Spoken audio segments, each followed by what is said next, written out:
Bismillahirrahmanirrahim. Assalamualaikum warahmatullahi wabarakatuh. Alhamdulillahirabbil alamin. Wassalatu wassalamu ala nabiyyina Muhammadin wa ala alihi wa sahbihi ajma'in. Asyhadu an la ilaha illallah wahdahu la syarikalah wa asyhadu anna Muhammadan abduhu wa rasuluh. Jamaah rahimakumullah, puji syukur kita panjatkan kehadirat Allah Subhanahu wa taala atas karunia iman dan Islam dan karunia nikmat lain yang tidak terhitung jumlahnya. Salawat dan salam semoga tercurah kepada suri teladan kita, Nabi Agung Nabi Muhammad sallallahu alaihi wasallam. Demikian juga tercurah kepada seluruh keluarga beliau, kepada para sahabat, tabi'in, tabi'ut tabi'in, serta umat beliau hingga akhir zaman.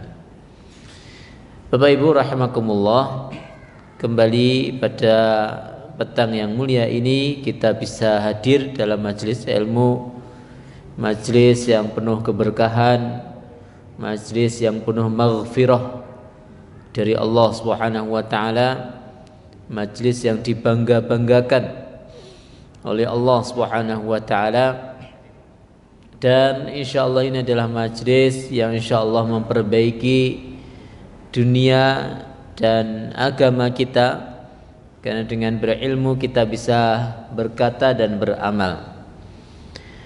Pada kesempatan yang mulia ini kita akan atau masih melanjutkan kajian Safinatun Najah, dan pada kesempatan kali ini kita akan masuk pada pembahasan sujud sahwi.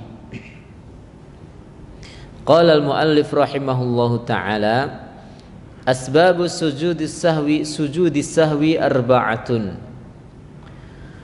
Sebab sujud sahwi itu ada 4 ya. Jadi Bapak Ibu rahimakumullah, kita diberikan anugerah oleh Allah Subhanahu wa taala berupa lupa ya, berupa lupa. Sekuat apapun ingatan seseorang, itu pasti ada satu waktu dia dijadikan oleh Allah Subhanahu wa taala lupa. Bayangkan kalau seluruh perjalanan hidup kita ini tidak ada yang kita lupakan, maka niscaya kita ini akan sibuk dengan masa-masa lalu ya. Orang yang paling susah itu adalah orang yang tidak bisa melupakan orang yang pernah berbuat jahat kepada dia. Jadi ketika dia dizalimi atau dihina, dia tidak lupakan orang itu, akhirnya dia susah. Padahal orang yang menghina, menzalimi sudah lupa. Jadi kadangkala perasaan lupa itu juga sebuah nikmat ya, sebuah nikmat, kenikmatan Pak ya. Kalau seharian ini kita coba Bapak Ibu, dari pagi mesti ada beberapa kegiatan atau perkataan yang kita lupakan. Coba dari pagi tadi kita hafal bacaan atau perkataan kita, ya repot itu. Maka Allah satu waktu menjadikan kita lupa. Dan demikian juga ketika sholat ya, kita ini sholat sudah berulang kali, belasan, puluhan tahun, tapi kok ya satu waktu Allah jadikan kita lupa. Kadang-kala Al-Fatihah lali ya. Padahal Al-Fatihah sudah luar kepala, apalagi surat-surat yang lain, apalagi ya ayat-ayat yang panjang-panjang ya, kadang-kala ada yang menjadikan kita lupa. Jadi harap maklum ya, harap maklum ya kalau ada imam misalnya lupa, baik itu lupa bacaan ataupun gerakan, karena itu memang faktor manusiawi ya. Allah dini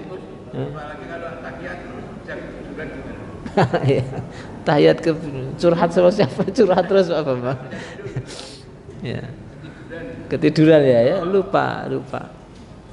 khilaf ya, manusia itu kadang-kala khilaf ya Bapak Ibu rahimakumullah. Nah, bagaimana Rasulullah sallallahu alaihi wasallam yang Allah berikan kekuatan akal, pikiran dan hafalan beliau pun beliau dijadikan Allah lupa dalam melaksanakan suatu sholat.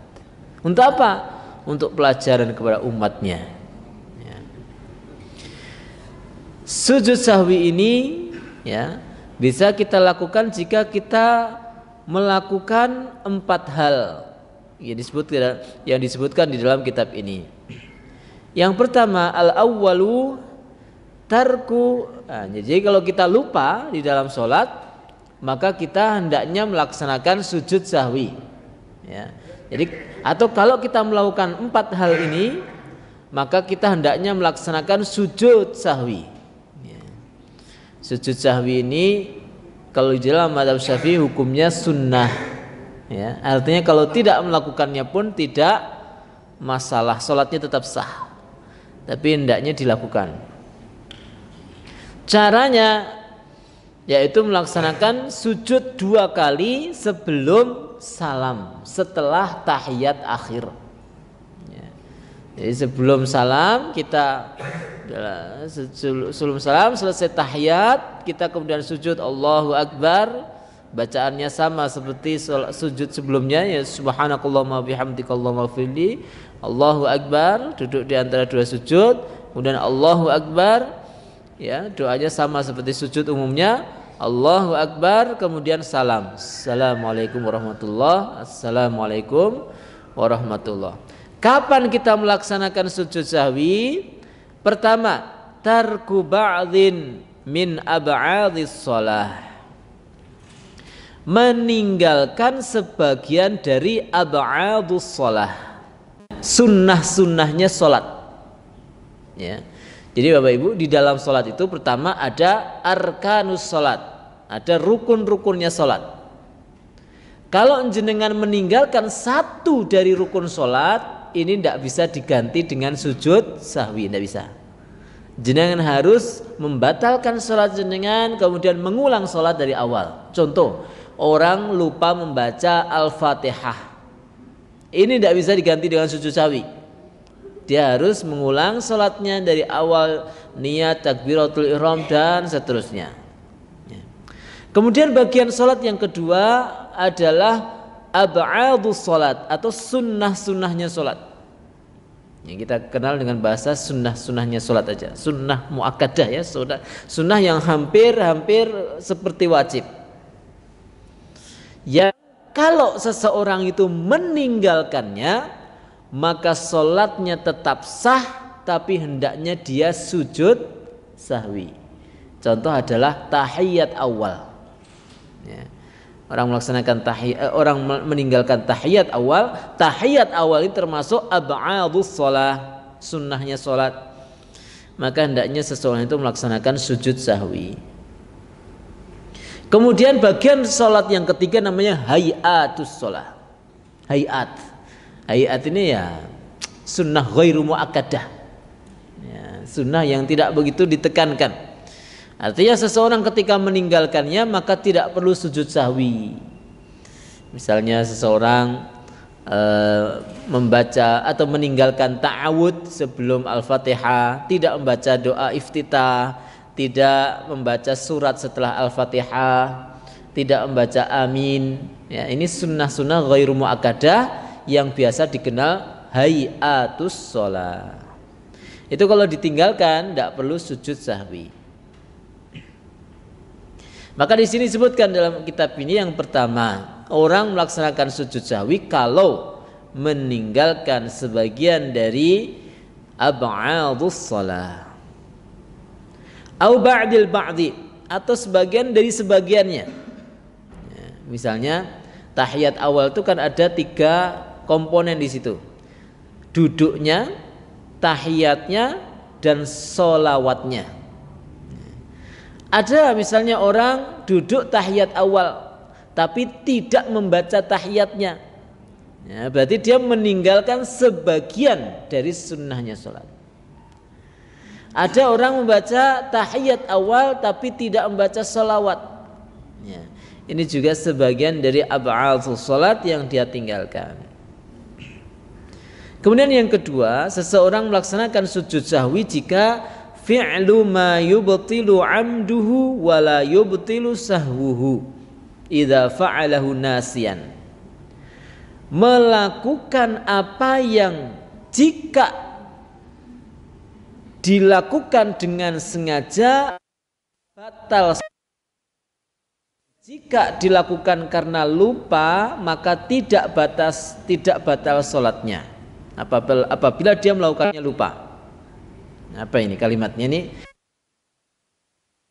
Melakukan sesuatu ya di dalam salat yang kalau dia tinggalkan dengan sengaja sesuatu itu maka batalnya, tapi kalau dia tidak lakukan karena lupa maka tidak batal salatnya.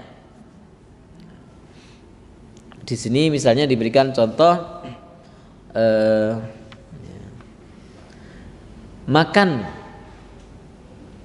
makan sedikit atau berbicara sedikit atau ketambahan rukun gerakan ya di dalam sholat. Makan di dalam sholat, makan tapi sedikit ya, misalnya ada nyun sewu wonten upo atau apa kelek nggih. Kalau sengaja di dalam sholat ya, kalau di dalam sholat jangan sengaja makan, batal enggak sholatnya? Batal. Kalau tidak sengaja tidak batal, tapi hendaknya sujud sahwi, itu maksudnya gitu. Atau contoh yang lain, berbicara sedikit, kalau sengaja batal betul? Batal. Seperti kita contohkan, ada orang menyapa kita sedang sholat.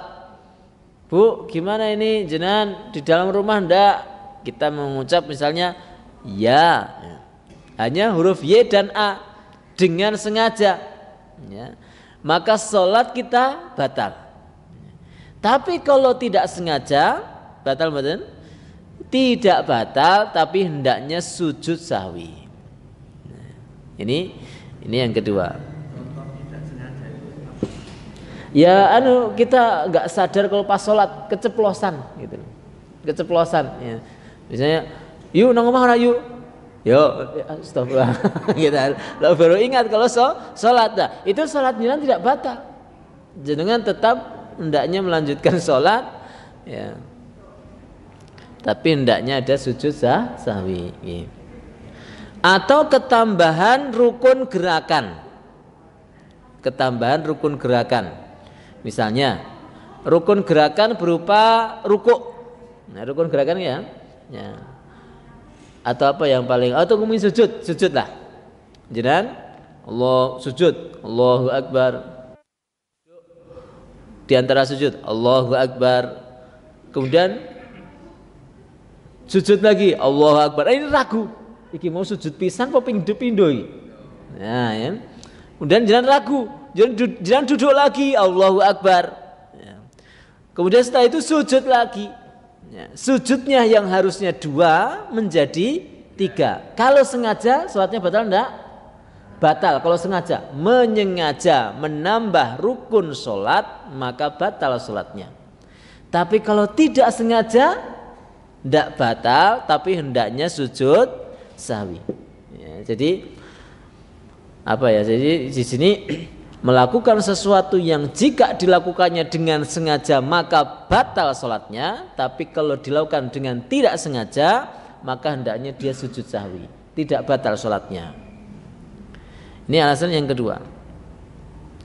Kemudian yang ketiga,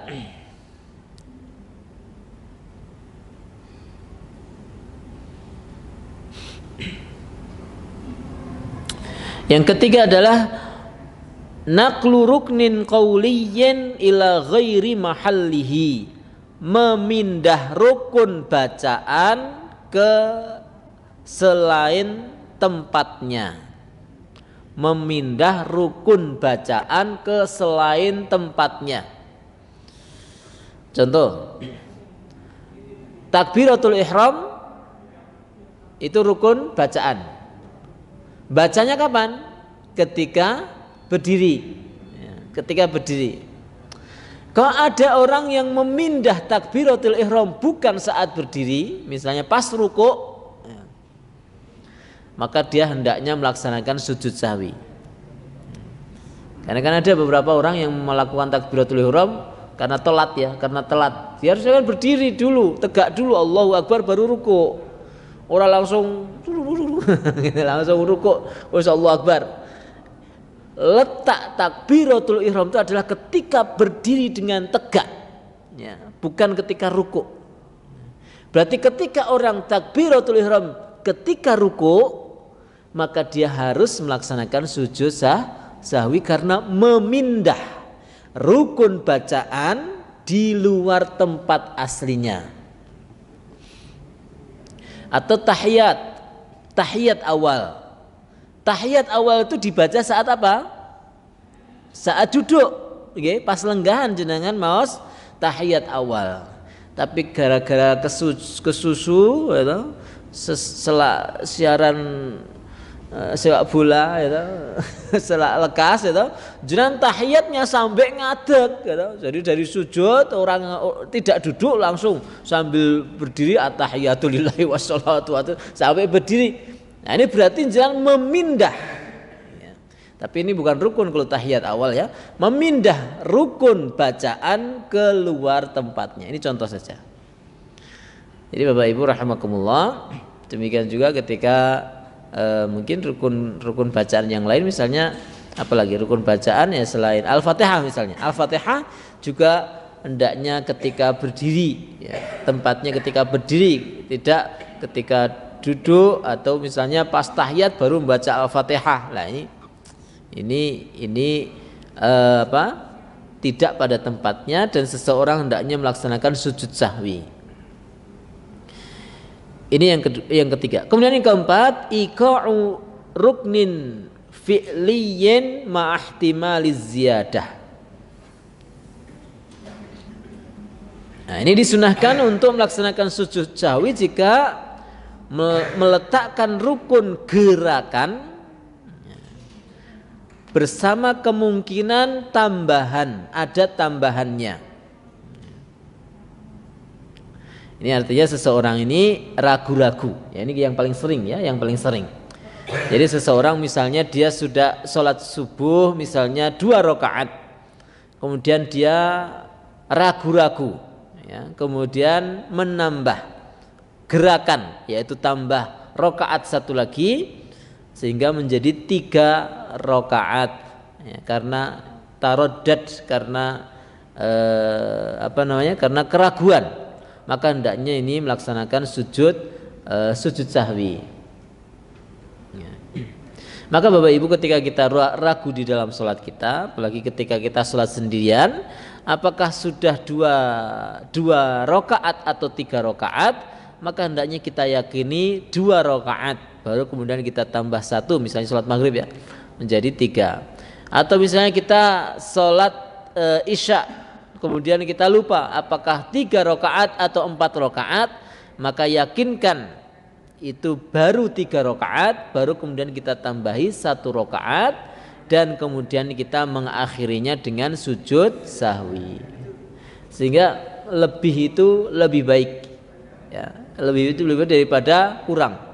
Nah, karena kalau lebih itu bisa dilebur ke lebihannya dengan melaksanakan sujud sahwi, atau dilebur kesalahan dari lebihnya rakaat dengan sujud sahwi. Sujud sahwi seperti tadi sudah saya sampaikan, caranya adalah melaksanakan tahiyat sampai selesai, kemudian setelah itu melaksanakan 2 kali sujud dengan tumak ninah juga, baru kemudian mengakhirinya dengan salam secara sempurna, yaitu 2 salam ke kanan dan ke kiri. Monggo Pak. Kaitannya dengan keraguan itu tadi, ketika sujud sudah 2 kali atau baru 1 kali, itu kemudian apakah harus nambah sujud lagi? Terus nanti masih ada sujud sahwi, atau cukup tidak sujud tapi nanti sujud sahwi? Dimantapkan yang kurang kemudian ditambah Pak. Misalnya ragu antara 2 sujud atau 1 gitu kan. Mantapkan 1 baru jenengan tambahi 1 sujud, kemudian baru setelah itu sujud sahwi. Sujud sahwi 2 selain dari sujud rukun tadi. Rakaat juga demikian. Paham gitu Pak? Al-Fatihah tadi lupa apa sudah baca Al-Fatihah atau belum? Ya anggap aja belum. Gitu. Sehingga jenengan membaca Al-Fatihah. Kalau sampai terbaca Al-Fatihah 2 kali, maka ya jenengan sujud sahwi. Jadi keraguan-raguan ini di dalam masalah rukun gerakan atau bacaan juga ya. Jadi kalau misalnya ada keraguan-raguan, gempur atau mantepkan ya, karena itu memang was-was dari setan ya, alladzi waswisu fi sudurin nas. Jadi ketika kita sholat kemudian kita terlupa, maka itu adalah gangguan setan, dan kita cara membakar menjadikan setan itu benci adalah kita dengan melaksanakan sujud. Sujud itu adalah gerakan yang paling tidak disukai oleh setan, sehingga diharapkan nanti sholat berikutnya kita tidak diganggu setan lagi. Itu ngaten Pak. Kemudian Bapak Ibu rahimakumullah, nggih, monggo Pak. Kalau di dalam sholat jamaah maka mengikuti keputusan imam.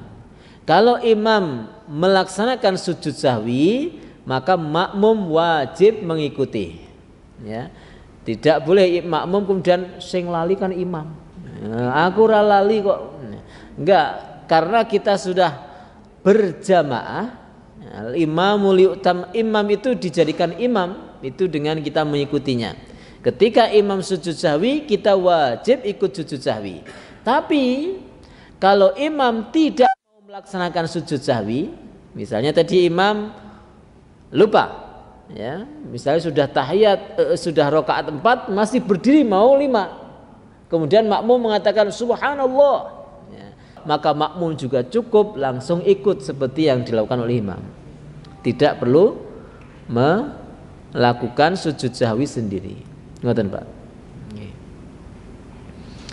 Kemudian bab yang berikutnya adalah ab'adus shalah atau sunnah-sunnahnya salat. Sab'atun, ada 7. Yang disebut ab'ad di sini adalah jika ditinggalkan maka hendaknya seseorang melaksanakan sujud sahwi seperti yang tadi kita sampaikan ya.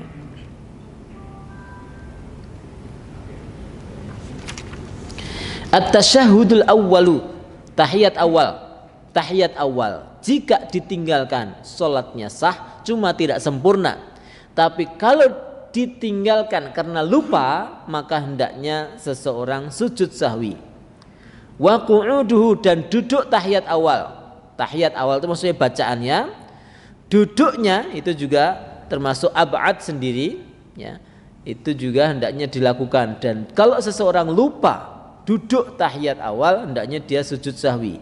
Wassalatu 'alan nabi sallallahu alaihi wasallam fihi, membaca sholawat setelah tahiyat awal. Ini juga ab'adus shalah. Kalau lupa maka sujud sahwi. Wassalatu 'alan nabi, salawat hanya untuk nabi saja ya.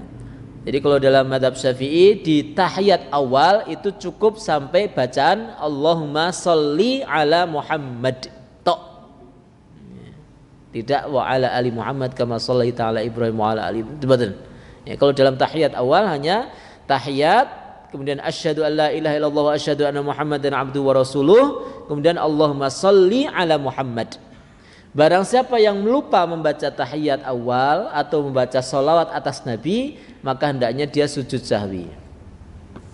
Wassalatu 'alal ali fit tasyahhudil akhir. Kemudian termasuk ab'adus shalah adalah membaca sholawat atas keluarga Nabi di tahiyat akhir, yaitu bacaan Allahumma sholli ala Muhammad wa ala ali Muhammad. Ya, wa ala ali Muhammad itu sunnah dibaca di tahiyat akhir, dan barang siapa yang meninggalkannya maka hendaknya melaksanakan sujud sahwi.